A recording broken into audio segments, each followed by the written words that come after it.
Ma Mission TV, le miroir du monde. Pouvoir, nous avons toujours un mot. Alternance à nous, salamité, de Kabila, nous continuons à condamner le cannabis.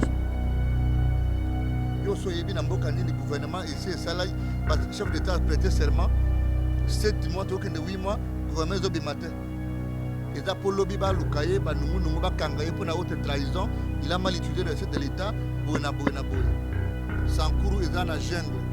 Parce que balimba comme ça Sankuru est ingouvernable pour que mouvement da sala musalate. Tout le bien président Félix que défi na yo la sécurité à part Ebola na Beni Sankuru. Absence de l'État total. Mboka na biso comme le Camerounini. Mutu moka boya sa kofinga ka bato ka mukuse moka boya kofinga grand-mère. Oya ala kuna akobina ka onga inde boye. Ngam tata Joseph Kabila ta mokonzi munene mokonzi na ngai. Tout que la bana est modèle nini que en face d'un enjeu électoral. Les lois enjeux électoral les athées. Parce que même élections locales et municipales, ça m'a sauté. L'objectif est déjà atteint, parce qu'on contrôle l'Assemblée provinciale, parce qu'on contrôle le Parlement, parce qu'on a clé à cause de la réforme. Ok? Le pouvoir n'a plus d'intérêt à financer un processus électoral. Au moment où on a une opposition, pour le bilan, non, il faut une décentralisation. Soit bien non. Les nations sont faibles, une décentralisation, par exemple, que l'État est dans la unité pour tel argument. Madame ministre de la Défense, parmi les rares pays dans le monde où on a à salut droit, Madame ministre de la Santé. Parce qu'on répond que ce n'est pas lui qui travaille, ce sont des conseillers, mais ce que Mokonzi Aza na vision, il est quoi l'ingasala, il est quoi marché en haut, la Mouka n'existe plus. La Mouka n'existe comme quelqu'un a dit, la Mouka c'est une idée, la Mouka c'est la volonté du peuple. Ça c'est des questions terminologiques, je suis prêt pour un débat en français. Mais la manière que vidéo il y a un biso Zoé Kabila na discours na ye, tango asala ki ango na campagne électorale. Je respecte beaucoup Azan de Konangai.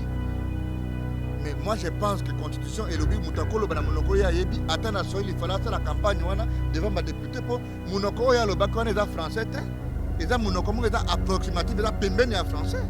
Chef de l'État peut avoir la jurisprudence politique. Kabila Zako le bakana ma confiance va faire 3 ans. Tout ce qui peut ma côté ne va pas faire 3 ans. 3 ans on peut faire la fictivité. C'est-à-dire que Bossen Botini numéro à président du parti, numéro à secrétaire général, numéro à secrétaire général adjoint. Pour toi il y a qui jurisprudence il y a ndeko na biso professeur Ngoyi. Oui atindaki kombo ya kombo na yemoko, kombo ya chauffeur na yena mutu mwa zalaka te. Na mboka basi ba noma ba administrateur du territoire mutu asa kufa. Félix Adane ndeko na biso bundi na yebitumba wana. Tant Katumba linga sala safari na yawa ngana tuna kibatu likambo nini Félix pas comme ko la Katumba sala safari mutomonga répondre ngabino domaine ya autorisation aviation civile wana nanu Félix doit contrôler en côté ndo Kabila mutazo contrôler opposition oyo atypique ya ndeko matin fa ndena zo comprendre en côté logique ngaka lo baboy o gagner élection tant que le bic ko concerné wana za bata Kabila c'est ni za bata Kabila la logique aurait voulu que Katumba nani failu akendie la cour constitutionnelle. Et nous si tu veux que nous puissions continuer à 21 jours. J'aime beaucoup honorable Sessanga. Maintenant, la Sina déjà politique, au-delà de Mayel, c'est une question de valeurs morales et éthiques. Tant que mon équipe sera posée au Kindi, vous avez un souhait idéologiquement, au lieu que Bimana Poissa Boye Kondire, Moboulou, Talagan se open en avant. Et Tala Bozo Bayambo Kanabiso. Kaka bande kona biso bazaka na kobuna na biso lobi bande kolongola baja le sebusa nde bazotindaka basala batanga ba communiquer kolongola bati na FCC bati avec Kabila depuis combien de temps webi FCC et banawa mais na yebiso vérité moi na révélé le tangu Vital Kamer nani amemi dani banda pas que nous discuter comme je sais pas que nous discuter pour na kotala moto ba ko financer na campagne pas de la candidat na na élection en 2016 tout ça en 2018 Dani Banza aboyaka alobaka na Katumba bi bokoki ko support yo musoyi lozo pesa mbongo ba supporter Muluba parce que lelo yo za conseiller Muluba on doit continuer à s'occuper de la gestion de Moïse Katumbi 30 jours on est en train d'aller à 40 jours l'administration n'a pas donné le passeport alors qu'il a fait la capture le même jour que Moïse Katumbi. Quand on tente de creuser, on dit non, il y a un certain Dani Banza, Azoboyaka, parce qu'il a des comptes à rendre à Salomon et à Moïse. Et le président a continué à bombarder conseiller. Et puis, on aurait appris qu'ils ont instrumentalisé par les Bachel Mona Katanga. Oh non, boye boye Katumba Longola Salomon mais Katumba c'est un particulier qui fait cette affaire et sa vie. Il a son petit bureau politique privé. Il a comme homme d'État conseiller chef de l'État. Makambo ya Katumba na gestion makambo na etelonini. Ma mission TV, le miroir du monde. L'actualité oblige Bibi Kapinga à la présentation de Tosolo Lamboka. Aujourd'hui, sur ce plateau, nous allons recevoir l'un de nôtres. Pourquoi Tobengue Bongo? Parce que à chaque fois, Tobenga Kaye, Tozani na actualité, Yamboka Tomeke un peu partager, Maître Onyemba toujours présent. Alors Lelo, Tomeke un peu Solo Lana, Maître Onyemba concernant l'actualité où Ezali Koki Mapenza Mbangu Namboka Congo. Asa déjà na plateau na biso na pesi mbote. Mbote maman Bibi Kapinga na pesi mbote na bato nyonso balingaka actualité mboka et puis analyse Bibi Kapinga et puis bandeko nyonso ya diaspora donc humble serviteur na bino na biki ebele balinga ngai ebele musu ba monaka Laurent Onyemba lobe alobaki boy c'est-à-dire que vous comprendre tant que mutu uzana mokonzi te uzana mokonzi ka conscience na mayele na ona bwanya na yo. La vérité namboka. Je ne dis pas pour faire plaisir à quelqu'un. Dans le baka oyo expertise nanga ya muke zo Singapour na ba imboka ba ba vérité le lenge tozo kende. Donc coup de chapeau na bande na biso nyonso surtout diaspora ya Canada, diaspora ya New York en tout cas coup de chapeau na bino ba contact na bino ba appel et encourager biso makasi. Merci beaucoup maître, merci na bato nyonso bazona ndabiso de partout. Ma mission TV nenge to lobara tozali liso na bino esika information ezali lito ina bino pour la nini te makolo na bino ko kita en temps réel esika information ezali to kenara penza na source tozweli bino information to memeli bino lelo tozoya ba maître Onyemba to solo la actualité to vandi likolo ya gouvernement sorti ya gouvernement o tozali kozela l'un de ces 4 matins lobby déjà bandeko ya KHP bandeko ya FCC bakenda kotika ba liste na bango ya ba figure o tozozela lobby yango na lingi na tuna na maître en tant que un grand journaliste o ya salapé be mission politique na ba gouvernement o nyonso eleka lelo maître ozali komona elongi ya gouvernement ya Sylvestre Ilukamba ndenge nini figure nango ekozala ndenge nini pona lobby déjà o tozali kozela bima. D'abord na tondi botondi makasi maman Bibi Kapinga nengo invité ngai. Merci. Ngai naza moto moko na plaidaka toujours ne loko moko kolobaka il faut congolais à la valoriser. Il faut congolais à la user et utiliser à sa juste valeur. Tosali ba 15 ans na mboka oyo elongi ya ministre ba bengaka excellence za souté. To komi na ba voyou na gouvernement. Langage facile ba injure ministre afinga kabatu. To komi komona ministre mususu masolo na ika malongate ko finga kabatu ko tambola ka bitambola tambola. Na ba ministre ba komi ko bina on dirait to komi na époque ba mon papa wana. Nous l'avons toujours dit. Ce qui bolingi bo tia ministre de la justice boza muta domaine de la justice oyo azana en dehors ya expertise na ya koyeba mibeko ya mboka azana dimension morale na éthique. Tout ça parmi les rares pays au monde où on a un infirmier, madame ministre de la Défense. Tout ça parmi les rares pays dans le monde où on a un salut droit, madame ministre de la Santé. Parce qu'on répond que ce n'est pas lui qui travaille, ce sont des conseillers, mais ce que Mukonzi a na vision té, il est quoi linga sala, il est quoi marché en haut, exact. Na pas sur exemple déjà, tout banda déjà na composition ya gouvernement.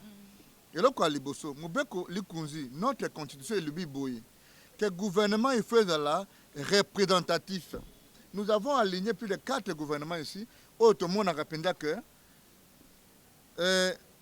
30% ou 40% de ministres sont à Katanga. Parce qu'un jour, nous avons eu le malheur d'avoir un chef d'État qui est Katanga. Lélo, il faut pas réparer le Kouana.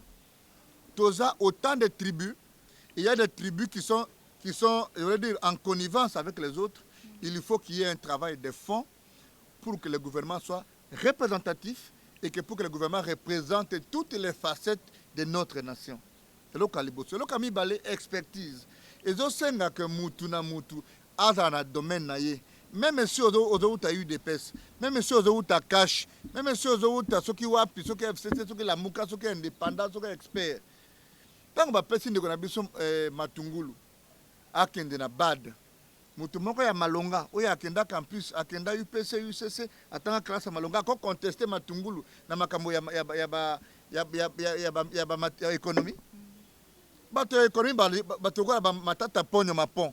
Mutu ko contester, tu peux ne pas aimer sa tête, tu peux ne pas aimer sa gouvernance, mais expertise na ye na domaine wana mutu ko contester ngo azati. Donc to sengi pe na lukamba atiape eloko bengi expérience. Otala ki vidéo ya ndeko na biso soki eza ya solo na ebite pe internet eza manga mibele mais namona ki vidéo ya ndeko na biso Zoé Kabila na discours na ye tango asalaki yango na campagne électorale. Je respecte beaucoup azan ndeko na ngai, mais moi je pense que constitution et lobby mutakolo bana monoko ya yebi atana soil il fallait faire la campagne wana devant ma député pour monoko ya lobaki wana eza français te eza monoko mo eza approximatif eza pembeni ya français. Olanda ki ndeko na ngai jamais akabunda à un moment donné faut to longwa na siko na politique wana ya kobatama awoti ko lo baba tunie corruption. Olanda ki explication na ya pesa ki mamba corruption et comme ko sala soni président assemblée vice président assemblée nationale makambo ya modèle wana azo expliquer corruption. Oui on dit le quoi au pesi mikati mi balo soki biki mi balé après ezate après au moins ni bloc modèle wana ça s'appelle opprobre national. Il faut compétence. Et donc, à Misatu, tout le monde a bilongi asika. Répartition équitable des ressources et koloba penini, que batutan bazo sala misala, ba se retrouver. Comme mbongo pesate, on a un budget de fonctionnement. On n'a pas un budget de comment on appelle, un budget d'investissement. Mais moi, budget n'a pas tout à kabolagate. Ce que député a bien la famille, l'objet député a bien kuna, ne pas tout à s'épanouir ensemble. Mais bazo appelle au lengenyo que bilongi mususu o bafanda déjà na ba GB o bafanya na Gombe o bafanya na makampagne bazela muke bato mususu pe ba konti sika ba jeune bazé belé ba kota makambo wana mayele ezali mais ba changer pas ma bilongi mutu atana ba problème na c'est pas que loko monga ba kini bato atana ba sanction union européenne et ça point moko positif. Si tu as des arriérés des problèmes autre que gérer il y a quelques jours tango zozonga ko lo ba suni toto yebi mais ndeko tambo mamba koti quand même.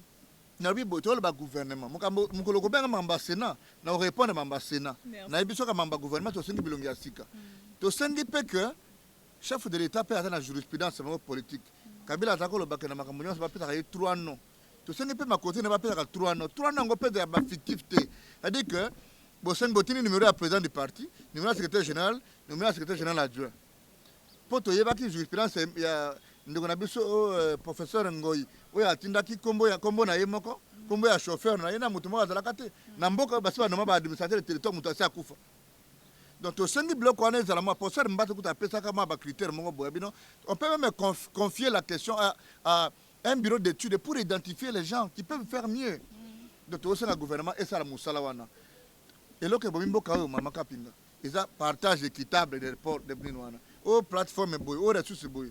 Obama devient chef de l'État aux États-Unis. Et bien donc à ça là, les ministères les plus importants aux États-Unis ou les ministères les plus importants, il y a le ministère du transport. À mon avis, de connaître moi à Ngambo, à parti musus, à 5 partis. Abi domaine où mutata na expertise lokola ya azati bo pesanga to sala musala ekolo. Mboka na biso ekomi likambo nini? Mutu moko boya za kofinga ka bato ka mukuse moko boya kofinga grand-mère. Oya ala kuna akobina ka onga inde boye. Oh ngam Joseph Kabila ta mokonzi munene mokonzi na ngai. Tout que la banne est modèle nini. Quel est le modèle pour la jeunesse? Où sont les valeurs? C'est bien qu'on finisse à biso le bagayo, ou le baki boy. Mais politique tout ça là, on a tout parlé bakanga, nous accordé interview na parler du peuple. Bakangi ba caméra batu, bakangi ba bloc batu. Kaka po mutazo le basa azo sa l'interview. So ngana talaki muta ko benga bato na singate bali batika mutu nde bato na batika la musunga mo pe na tikali mais démocratie non pas Laurent Nyembako akoko ma pembe na parler du peuple te pas loba on dirait bato na nzungu wana ba votaka bango ko le kangai mais ça rappelait du peuple pe non mais baloba écoute comme soki loko nini wana mais mboka na biso nous avons des problèmes maman donc moi imagine ngana zo de la visage nazo de la ilukamba encore que ilukamba pe ata mutu akala. Donc il y a un peu à Moutakala, mais bon, le bilan est dans SNCC, bien. Bon, on ne va pas discuter sur les choix du Premier ministre, parce que c'est sur un consensus.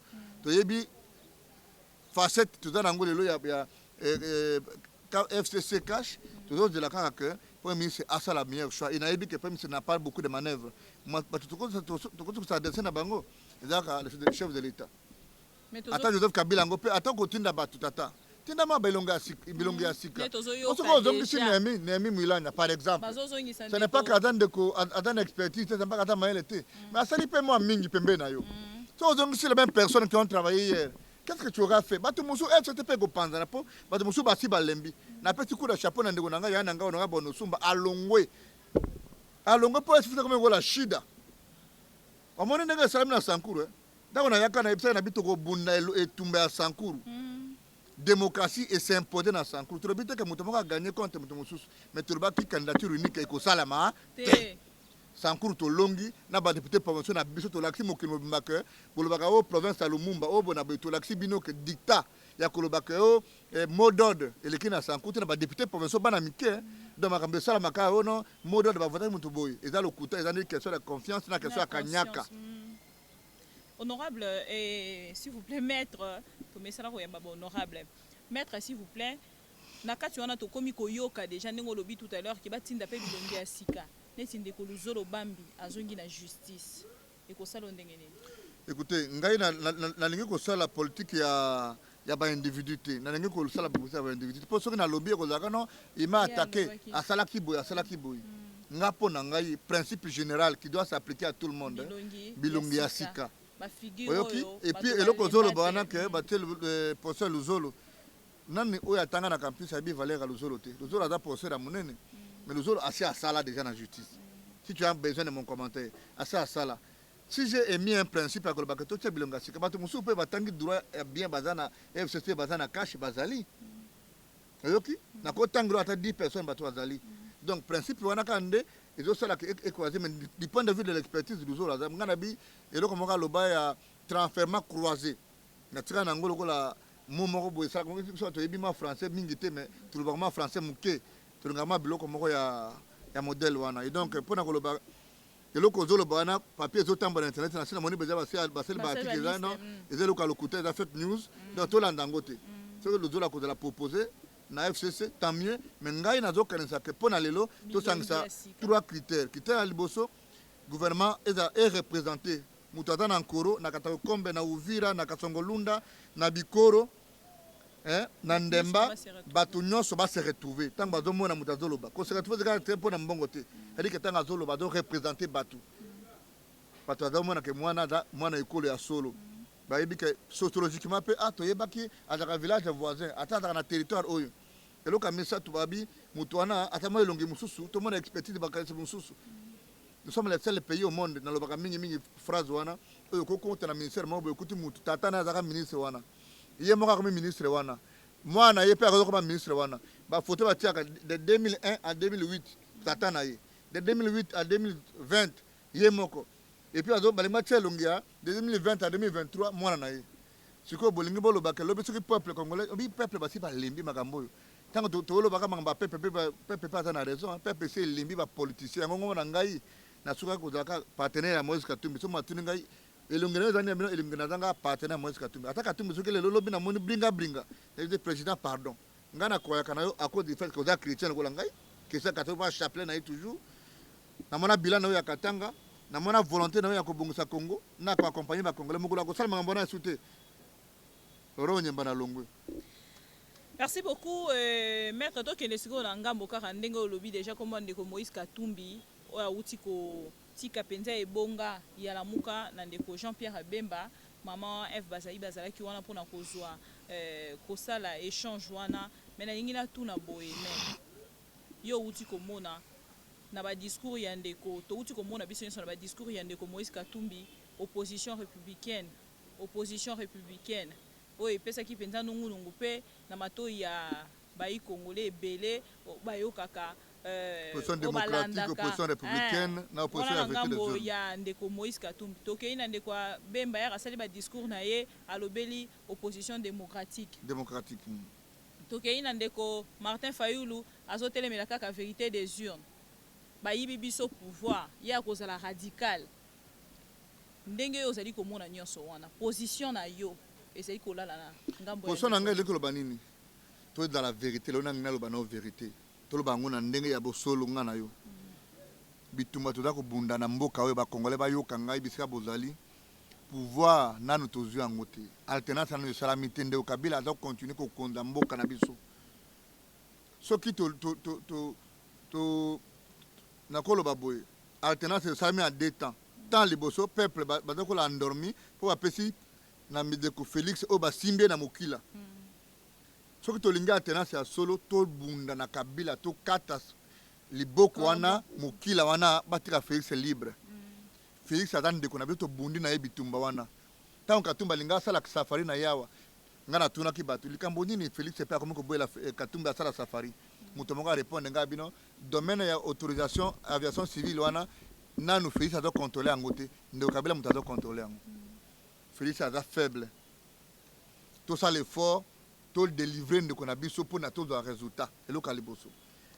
Et donc, continuer le schéma, il y a vérité des unes, dans une dialectique politique. Lilo, ils ont qu'on peut ça Beki na Kabila, ou bien à continuer qu'on condamne Félix, ou bien qu'on peut ça Félix Beki, à qui ne doit refuser pas Kabila. Yo soyez bien en Bokani, le gouvernement ici, et ça là, le chef d'État a prêté serment, 7 mois, 8 mois, le gouvernement est matin. Ils ont pour lobby ba lukaye ba nungu ba kangaye pour na haute trahison, il a mal utilisé les recettes de l'État, boina boy. La sina sala ba révélation na awa. Et rentrant dans cette idée là. D'abord du point de vue sémantique, c'est-à-dire que na ndenge ya babwanya opposition démocratique, ingi ko ba opposition républicaine. Donc ben bana Katumbi ne se contredisent pas. Opposition atypique ya ndeko matin fa ndena zo comprendre ngote. Logique ngaka lo baboy, au gagner élection tant que le coup constitutionnel wana eza bato ya Kabila c'est ni bato ya Kabila la logique aurait voulu que Katumbi nani failu akende na coup constitutionnel te et ne Katumbi ayebisaka bi ko kende kuna te si tu veux que nous puissions continuer à voter les urnes tant que na coup constitutionnel le baka na awa kereke tona basala ngo mabe non na mboka oyo makambo etali contentieux constitutionnel soko tuni maître na ngai te na makambo wana Dieudonné Kaluba okotuna ngai Laurent Onyemba. Parce que le juge constitutionnel n'a juge de 9 fois, en matière 9, le juge pénal chef de l'État, le juge électoral, le juge d'inconstitutionnalité, le juge de conformité.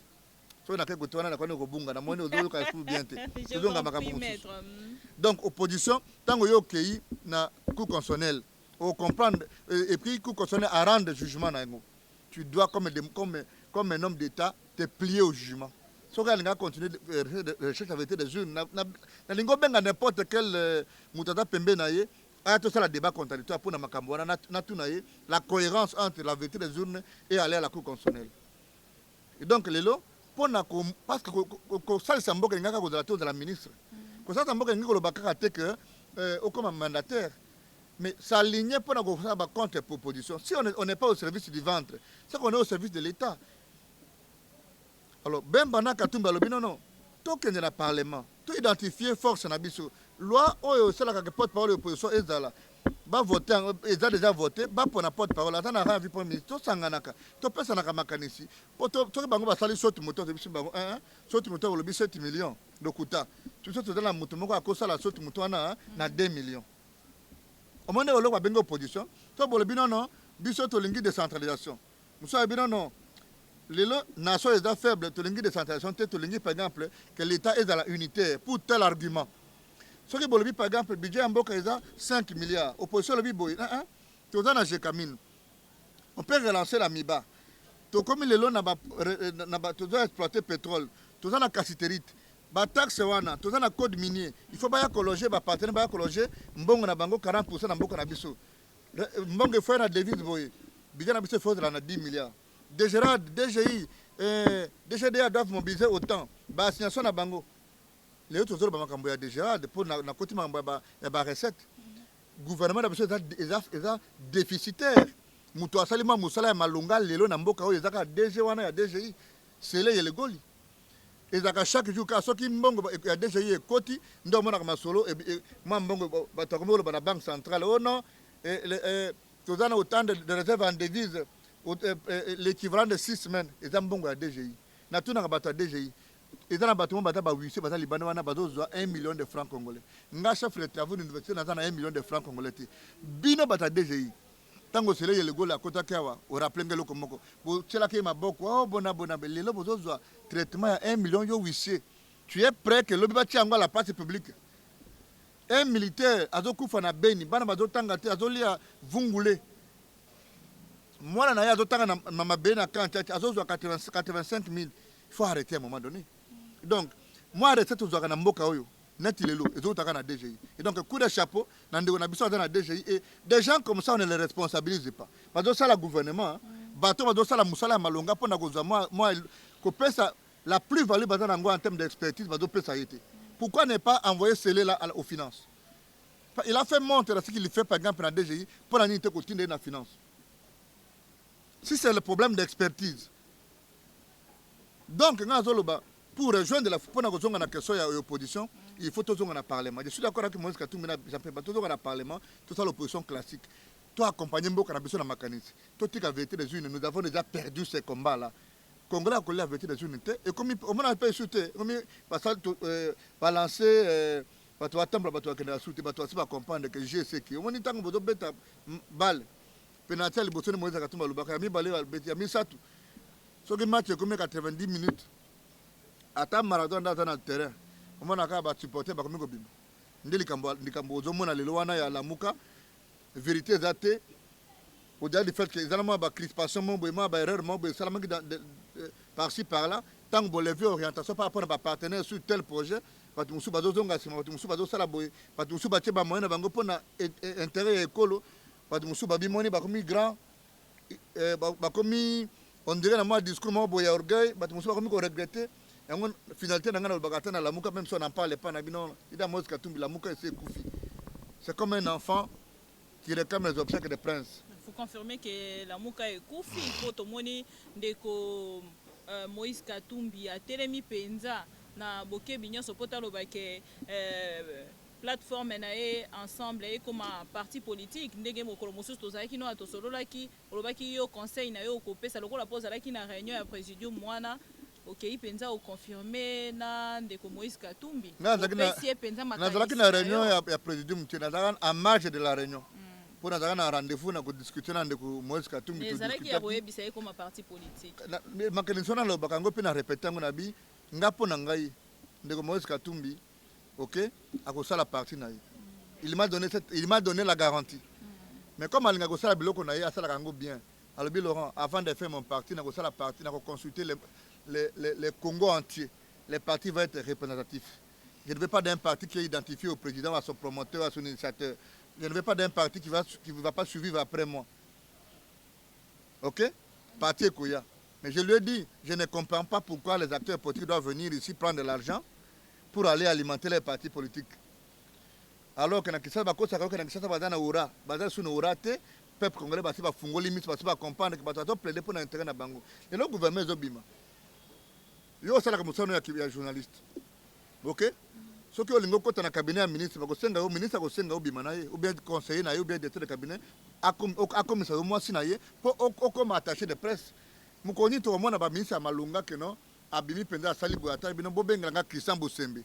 Mwana wana ko sali mission aya ko koma attaché de communication na ngai. Bobenga nga Laurent Onyemba conseiller juridique na ngai. Bobenga nga Bibi Kapinga conseiller en charge de la presse.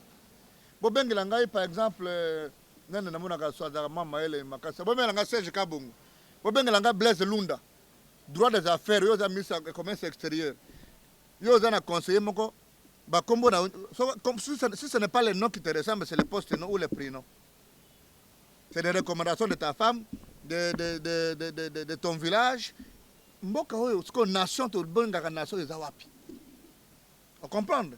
Donc, nous avons la partie. Et le comme moi, j'ai entendu que non, il a proposé qu'ensemble, comme un parti politique, ou bien un regroupement, et comme un parti politique, il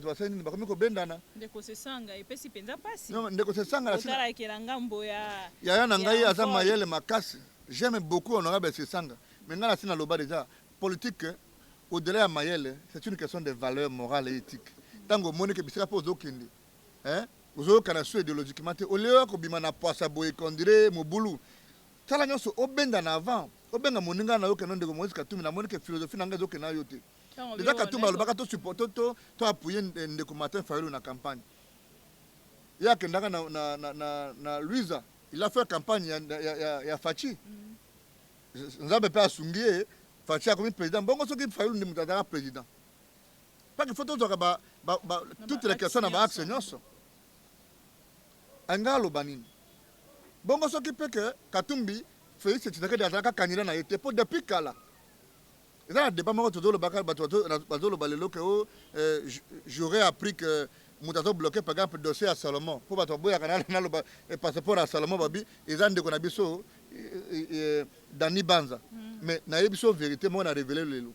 Tangu Vital Kamerhe nani amemi Dani Banza pas que nous discuter comme G7 pas que nous discuter pour na kotala muto bako financer na campagne pas de la candidat na ba élection ya 2016 comme ça en 2018 Dani Banza aboyaka alobaka na Katumba bi bokoki ko support yo musoye lozo pesa mbongo ba supporter Muluba siko lelo yo oza conseiller Muluba ngo ozo continuer ko s'occuper na gestion ya Moïse Katumbi et nous comprendre que le président Félix Tshisekedi pour na cas par exemple à Salomon juste un exemple chef de l'état a lobby na monoko na que ndeko na za congolais na za ko tambo na passeport congolais na zo tambo na ye na et puis à proche n'engaille par moment et la parole du président ne suit pas.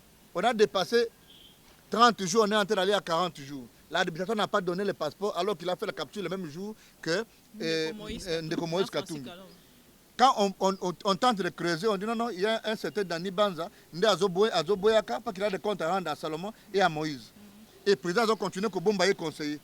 Et puis, on aurait appris qu'ils ont instrumentalisé les jeunes gens Katanga. Oh non, Boye, Katumba Longula, Salomon. Mais Katumba, c'est un particulier qui fait cette affaire et sa vie. Il a son petit bureau politique privé. Il a comme homme d'État, conseiller, chef de l'État. Makamboya Katumba, la gestion, sa richesse, c'était en quoi? Sa vision politique te dérange en quoi? Et si vous voulez prendre des fatigues comme chef de l'État, Abanako se justifie que tous les jours, quand il y a le Camboya, un particulier. C'est un motif, c'est une faute politique pour les révoquer du cabinet. Donc, on a vu que Mboka boanya za soute. To comme na Mboka na masolo moko ya pamba mama bibi kapinga. Eza soni na Mboka oyo. Donc, je reviens à notre débat. Pour Nangaï, il faut que l'opposition soit républicaine, qu'elle soit classique. Et les lots, tout ça, par exemple, que la seule proposition à la loi électorale.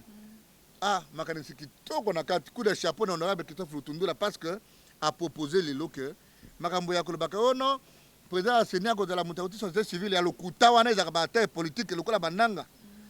Donc, à la moindre église, il y a 10 personnes dans la Régini, église de Kolika, à part comme président Sénégal, il y a un mandat. Hein? A comme surtout président Sénégal, il y a la petite proposition. Alors, Tozonga et le Ngoto contre le Parlement, tout ça, la Moussala, tout appuyer la loi wana pour que tout dans le bureau ya Malonga, lobby élection de la libre, transparente et démocratique. Mais est-ce que vous allez valider? Hein? Voilà. Tout que ça valide que la responsabilité historique. Tu sais pas tout le loba. Tu sais pas premier ministre na kisa ba do senga ba mapa na nzela, oui bien. Il y a des anciens premiers ministres na kisa ba do senga ba mapa ba 50 francs. Tu sais le jugement de l'histoire, c'est 80 millions d'âmes qui planent. Tant que vous avez 1 million, 2 millions pour ma campagne, au Mali, tu penses que tu donnes dans les meilleures conditions, non? Tu connais la conséquence de la climatisation sur le corps. Et puis, tu vas s'embêter, tu vas tu dois souffrir pour l'intérêt d'une personne. Je ne pense pas que Mme Bunda a le temps de sacrifier à venir pour sauvegarder ou sauver les intérêts d'un Congolais lambda qui se trouve dans une forêt de la capitale ici. Tozongi na sujet na biso ndeko kobeta lisolo ya opposition républicaine démocratique. Awa sikoyo tomoni bango nyonso bakomi ndenge olobi tout à l'heure que la muka esi ekufi tokende na makambo mosusu. Ngala zali ko confirmer ngo kaka na misala ndenge zali ko salama. Ndeko Moïse Katumbi ndenge ensemble les autres comme parti politique. Awa tomoni ndeko Martin Fayulu na ba activité komi ko bima plus ECD ba bengisi Martin Fayulu. Décidé ba lancer message boye et décidé ba linga ki azala lokola invité na bango nde esika penza et la kisi kokufa ya la muka. Non mais batu bazo banga nde kaka pokara nde lora nda lobaki. So ezaki Martin Fayulu mutalabaki la muka ekufi nde batu basi ba kambona. mais bazobanga nde kokota makanisi na ngai nalobaka mokolo moko na ndeko na ngai Adolphe nayebi toka kolanda ngai na Lubumbashi aza Adolphe ata mokonzi munene na Fekofa na boyi kombo na ye tangama na bika na tanga prénom na ye Adolphe na baka na ye. On ne peut faire de grandes coalitions, ok, même en droit parlementaire, même en droit politique, qu'en face d'un enjeu électoral. Les lois enjeux électoraux les athées. Parce que même élections locales et municipales, l'objectif est déjà atteint, parce qu'on contrôle l'Assemblée provinciale, parce qu'on contrôle le Parlement, parce qu'on a clé à cause de la réforme, ok? Le pouvoir n'a plus d'intérêt à financer un processus électoral. Alors, nous ce n'est pas que à la mouke koufite mais to suspendre l'activité, mutu na mutu azonga na structure na ye. Jean-Pierre Bemba le chairman azongi na MLC, a bongisi ba base, Martin Fayulu a bongisi SID, a profité pe a implanté ngoma mingi comme kombo pe yebani, Moïse Katumbi. A fait l'état des lieux ensemble. Il y a AR, il y a G7, il y a Boyina Boy. Atala, il crée sa machine politique pendant en 2022. Qui a les profils pour tout longue élection, tout libérer complètement le peuple congolais. Donc, c'est déjà dans mon schéma de dire qu'il faut avoir une base à décider. Mais peut-être le concept qui leur fait peur ou qui leur fait honte, mais en réalité, la Mouka n'existe plus. La Mouka n'existe, comme quelqu'un a dit, la Mouka c'est une idée, la Mouka c'est la volonté du peuple. Ça c'est des questions terminologiques. Je suis prêt pour un débat en français. Ça prouve déjà que la Mouka Ezali déjà depuis Ezali pour le peuple. Ezali attend à poser un leader. Mon côté, déjà on a parti na bango. Voilà il y a un Jean-Pierre Bemba Azui coordination il y a 3 mois. Dans 3 mois, on a fait combien de réunions et quelles sont les résolutions? Non, ngana ta muta la muka te donc na ko sala bilan te. Faut benga ya nanga sheriba okende. Ada mieux disposé pour na ko sala bilan ya la muka bien Yves qui voit ta. Bango bazalaka réunion ya présidium bilan salama ki. Na la biboy ngana zalaka non ngana zalaka na concession ya réunion ya présidium. Je prenais une bouteille d'eau au fond de la salle pour ngana yo kamakambo wana te. Mais communiquer sanctionnant qui plus de 18 pour on a ngote ngana pesa communiquer wana.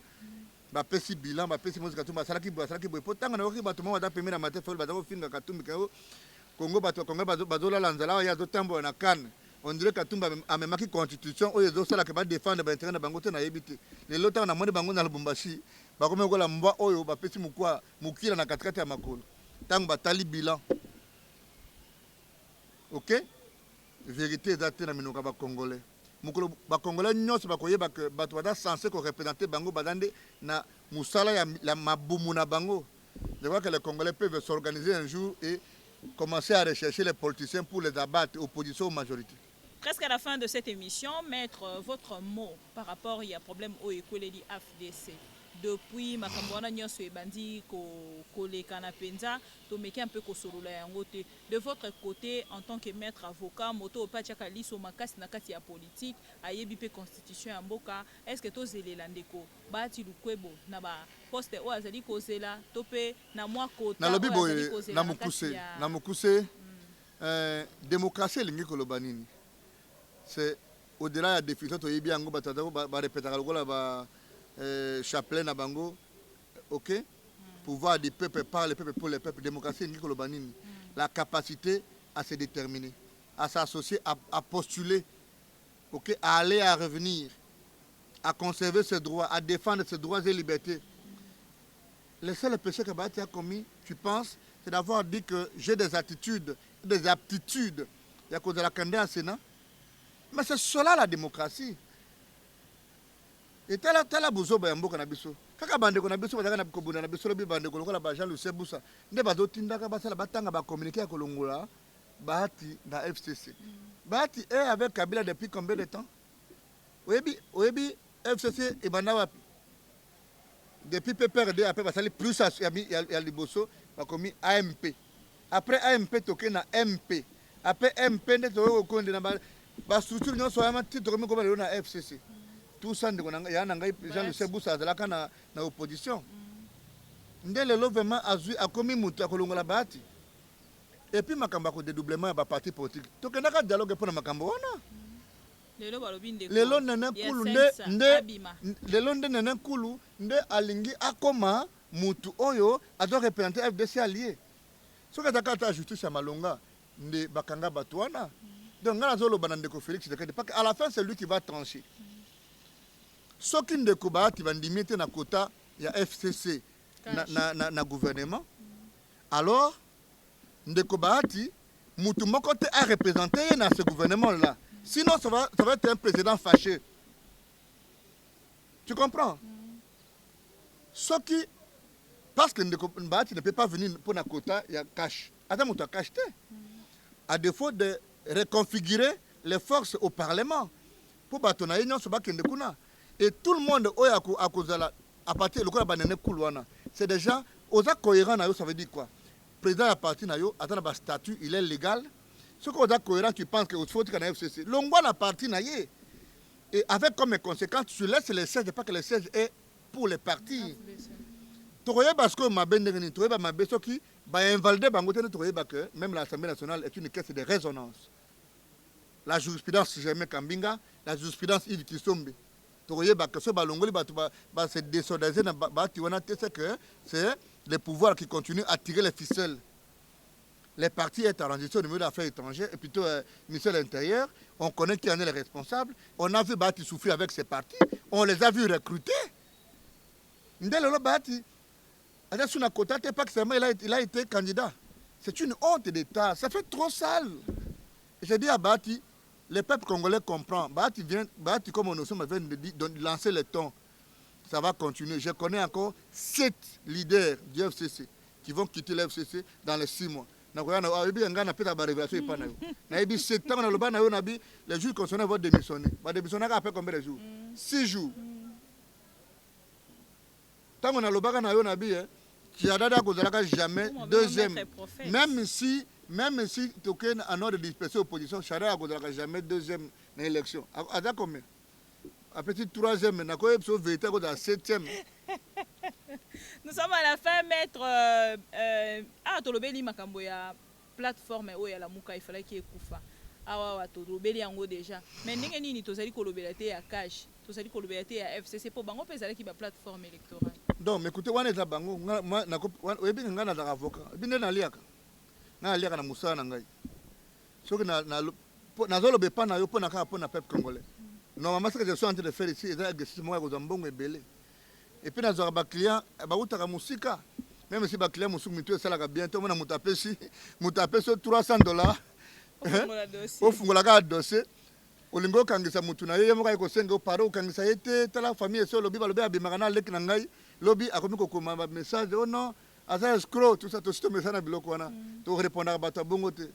Mais ce qu'on a à Londres, à Paris, beaucoup d'avocats sont en boy. Parfois, qu'on a rendez-vous à 90 €. Merci, Bibi Kapinga. Merci beaucoup. Mon ayo et Zanini, poto moni nangamba Sankuru kuna pas décapité moto. Na Sankuru absence d'État.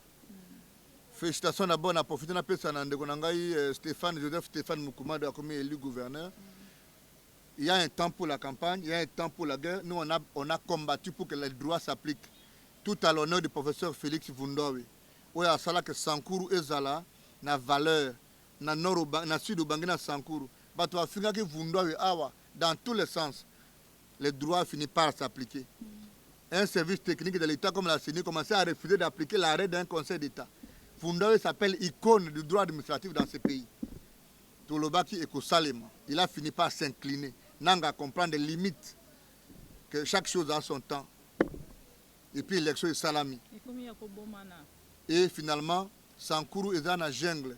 Balingba comme ça, Sankuru est ingouvernable pour que Moukoumada Sala Moussalate. Tout le bien à président Félix, c'est que défi na yo, la sécurité à part Ebola na Beni, Sankuru. Absence de l'État total. Il faut qu'on change toute l'administration, judiciaire, militaire, policière, même les services de sécurité. Le Sankuru, il y a 10 ans, 12 ans, pour l'administration des territoires, ça se décide dans un salon. La suite, c'est seulement une juridisation d'une décision politique. Il est temps que cela s'arrête. Et je dis à ceux qui continuent à tuer au Sankuru que tôt ou tard, ils répondront de ces actes. Il y en a qui vont répondre même à la 3e génération parce que leurs enfants, qui sont leurs complices et leurs cousins, vont continuer à vivre même après eux. Mais sur l'information, il y a des décapiter qui montent à CCU. Les enquêtes sont en cours. Je ne suis pas un juge, je ne suis pas comptable de décision de justice. Je ne fais qu'un commentaire. Votre mot de la fin pour aujourd'hui, maître, parce que nous sommes arrivés à la fin. Je suis avocat. TV te remercier. Je suis avocat. Toujours disponible. Je suis avocat au service de la nation. Bandeko na ngai nyonso oyo bazolanda ngai na diaspora disponible. Ba musu bazobenga na ba conférence, bo benga na conférence ko mama Bibi Kapinga aye ko couvrir hein partout. Non, attends na poto. Mais bato bada par exemple na elle ya Canada, Toronto, New York, bako profiter des gens na zoyanga moko. To bo bongisi cadre ya discussion tout ça là bien. Donc à partir du début du mois, Nazawana déjà tout ça là bien pour te faire ça mécanisme. On n'a pas besoin d'expertise bande ko na biso. Parce que kuna mutazama moi 10 000 na nga investi na mboka, mutu alingaye ba politique donc ndenge nini. Tozama moi expertise na biso ya mboka donc ça va quoi, ça va. Merci beaucoup, maître. Merci à vous tous fidèles de AM TV. C'était bien moi, votre servante Bibi Kapinga, à la présentation de cette émission Tosolo Lamboka. Tokutani Mikolo Mikoya pour l'actualité. Mais entre-temps, Tozali na attente. Il y a sorti le gouvernement. Tokoki Mamba Ngoupé na session spéciale pour notre Zoué Labino Dengenini Koleka. Merci Nabino Nyonso. Merci Nabayo Balingaranga, Nabao Balingaranga, Tepunga la Porta Rabino la Motema. Bozalarawana pour la mission TV. Bon, continuez à s'abonner et Tokozala toujours wana pour nous informer. Merci à Derek derrière la caméra. Merci à tous les non-abonnés. Les non-abonnés, voilà. On se retrouve prochainement. Bye.